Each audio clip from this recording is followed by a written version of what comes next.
कांग्रेस नेता प्रियंका गांधी वाड्रा ने कहा, मैं आपको बार बार बता रही हूं, असदुद्दीन ओवैसी सीधे तौर पर बीजेपी के साथ मिलकर काम कर रहे हैं।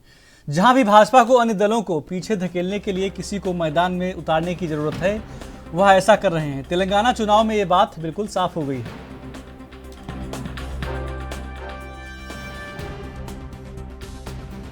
कह रही हूँ, असदुद्दीन ओवैसी जी सीधा सीधा भाजपा के साथ काम कर रहे हैं। जहां जहां भाजपा को जरूरत है कि वो किसी को खड़ा कर दे, बाकी पार्टियों को पीछे रखने के लिए वो कर रहे हैं। ये बात बहुत स्पष्ट हो गई है। तेलंगाना के चुनाव में ये बात बहुत स्पष्ट हो गई है। ये दिखाता है कि भाजपा की सरकार जो है और उनके नेता जो है वो महिलाओं के पक्ष में कभी खड़े नहीं हो सकते, क्योंकि जब वो महिला ओलंपिक के मेडल लेके आई तब तो मोदी जी ने उनको घर बुला के उनके साथ चाय पी और उनके साथ फोटो खिंचवा दी और ये कह भी दिए, पूरी मीडिया ने, आप सब ने कहा कि मोदी जी है तो मुमकिन है। जब उसी महिला ने बाहर बैठ के आंदोलन किया, सड़क पे बैठ के, जब उसी महिला ने कहा कि मेरे साथ अत्याचार हुआ है, तो किसी ने उसको पूछा तक नहीं। वो रो रही थी जब मेरे से मिली, उसने मुझे कहा कि मुझे मेडल मिला।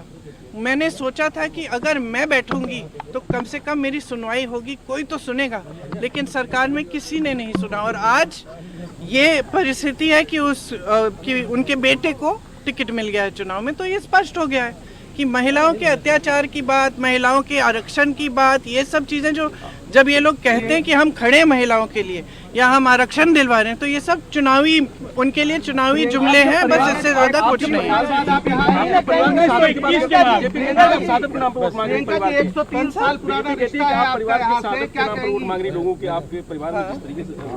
बीजेपी चाहती है कि मैं अपने परिवार के बारे में चुप हूँ या शर्मिंदा हो जाऊँ। क्यों हूँ?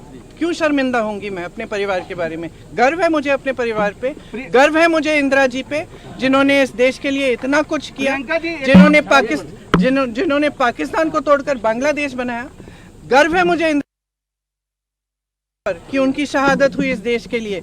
राजीव जी के ऊपर गर्व है मुझे कि उनकी शहादत हुई। क्यों नहीं बोलूंगी?